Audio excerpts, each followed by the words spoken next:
சங்கீதம் 5. கர்த்தாவே, என் வார்த்தைகளுக்கு செவிகொடும், என் தியானத்தை கவனியும். நான் உம்மிடத்தில் விண்ணப்பம் பண்ணுவேன்.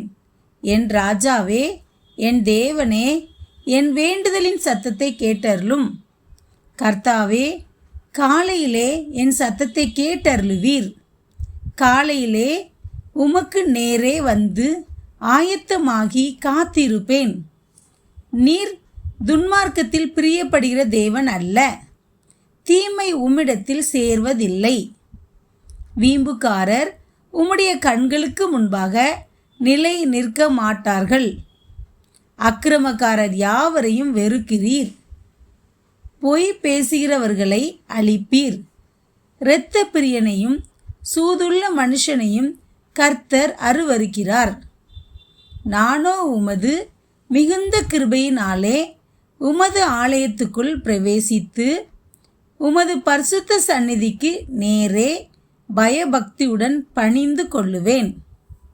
கர்த்தாவே, என் சத்துருக்களின் நிமித்தம் என்னை உம்முடைய நீதியிலே நடத்தி எனக்கு முன்பாக உம்முடைய வழியை செவ்வைப்படுத்தும். அவர்கள் வாயில் உண்மை இல்லை, அவர்கள் உள்ளம் கேடுபாடுள்ளது. அவர்கள் தொண்டை திறக்கப்பட்ட பிரேதகுழி. தங்கள் நாவினால் இச்சகம் பேசுகிறார்கள். தேவனே, அவர்களை குற்றவாளிகளாக தீரும். அவர்கள் தங்கள் ஆலோசனையினாலேயே விழும்படி செய்யும்.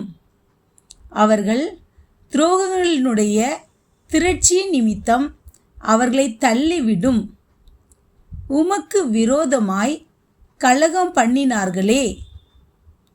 உம்மை நம்புகிறவர்கள் யாவரும் சந்தோஷித்து எந்நாளும் கெம்பீரிப்பார்களாக. நீர் அவர்களை காப்பாற்றுவீர். உம்முடைய நாமத்தை நேசிக்கிறவர்கள் உம்மில் களிகூறுவார்களாக. கர்த்தாவே, நீர் நீதிமானை ஆசீர்வதித்து காருண்யம் என்னும் கேடகத்தினால் அவனை சூழ்ந்து கொள்ளுவீர்.